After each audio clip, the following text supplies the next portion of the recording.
Assalamualaikum warahmatullahi wabarakatuh. Halo Bapak Ibu Guru hebat, perkenalkan nama saya, Dedet Vinata, saya calon guru penggerak Angkatan 11, saya berasal dari Kabupaten Tebo Provinsi Jambi, akan memaparkan kesimpulan dan refleksi pemikiran Ki Hajar Dewantara. Pendidikan dan pengajaran tidaklah sama, pengajaran adalah bagian dari pendidikan, menurut Ki Hajar Dewantara. Pengajaran adalah proses pendidikan dalam memberi ilmu untuk kecakapan anak secara lahir dan batin. Sedangkan pendidikan pada hakikatnya adalah menuntun terhadap setiap kekuatan kodrat yang dimiliki anak agar ia mencapai keselamatan dan kebahagiaan setinggi-tingginya, baik sebagai manusia ataupun sebagai anggota masyarakat. Pendidikan menciptakan ruang bagi murid untuk tumbuh secara utuh agar mampu memuliakan dirinya dan orang lain serta menjadi mandiri.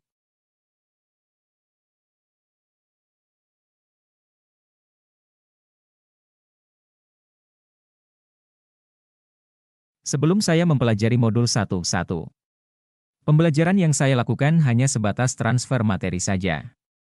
Saya menganggap ketuntasan dalam penyampaian materi lebih penting daripada memahami karakteristik murid. Biasanya, saya hanya melihat nilai dari aspek kognitifnya saja. Misalnya, saat mereka mengerjakan tugas dan nilai harian. Jika nilai murid sudah mencapai KKM dianggap pembelajaran sudah berhasil. Selain itu saya juga beranggapan bahwa murid sebagai objek pembelajaran, sehingga pembelajaran terpusat pada guru atau teacher center. Sebelumnya saya tidak memperdulikan apakah murid sudah benar-benar paham dari apa yang saya ajarkan. Fokus pertama saya, lebih ke tercapaian materi. Mengingat materi yang saya ajarkan cukup padat setiap semesternya.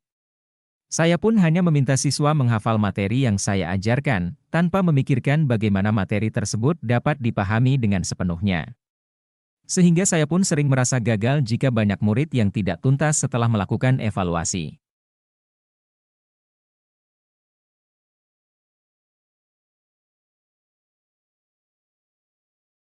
Namun, setelah saya mempelajari modul 1.1 tentang pemikiran Ki Hajar Dewantara, saya menyadari bahwa apa yang saya pikirkan dan saya lakukan selama ini tidak tepat. Seharusnya, saya melakukan proses pembelajaran secara menyeluruh, bukan aspek kognitif saja, namun juga afektif, psikomotor, spiritual, sosial, dan budaya. Murid bukan sebagai objek pembelajaran melainkan subjek pembelajaran. Artinya, murid memiliki kebebasan berekspresi, mengemukakan pendapat dan berkreasi sesuai metode atau model pembelajaran dan media yang tepat. Guru seharusnya sebagai fasilitator dalam proses pembelajaran. Guru pun harus ikhlas, penuh kesabaran dengan segala ketulusan hati.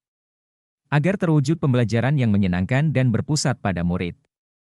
Selain itu saya harus mempelajari karakteristik murid.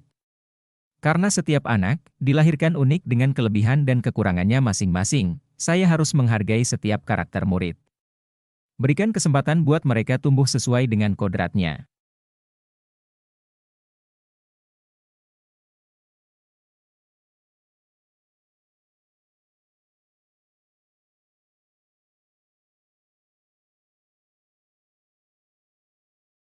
Yang dapat segera saya terapkan dalam pembelajaran di kelas antara lain, merancang pembelajaran yang interaktif dan menyenangkan dengan melibatkan murid sesuai metode student center. Berikutnya, saya akan menerapkan pembelajaran abad 21 yang sesuai dengan pemikiran Ki Hajar Dewantara yaitu, berpikir kritis, kreatif, komunikasi, dan kolaborasi. Dengan berpegang teguh dengan konsep memerdekakan anak. Pembelajaran tidak lagi menuntut tetapi menuntun. Karena tugas guru adalah memberi tuntunan atau arahan yang baik kepada murid, berusaha menjadi tauladan bagi murid, baik dalam perkataan maupun perbuatan. Selanjutnya saya harus mengenali karakter dan latar belakang murid dengan menjalin komunikasi yang baik.